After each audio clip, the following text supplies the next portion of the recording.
Sumakay kami dyan. Yung train na yun. Yan? Oo, sumakay kami dyan. Kami ni Liana. Pwede naman kasi. Mabagal lang naman. Mabagal lang. Oo. Kami nga lang ni Liana ang sakay Ayan eh. ang tree. Nasaan? Ayan o.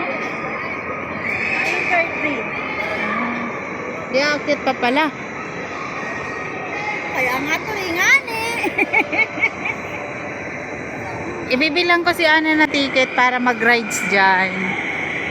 Para mag-enjoy siya, guys. Wag. Ha? Kasi ito. Uy, na ano yun? Na-expand.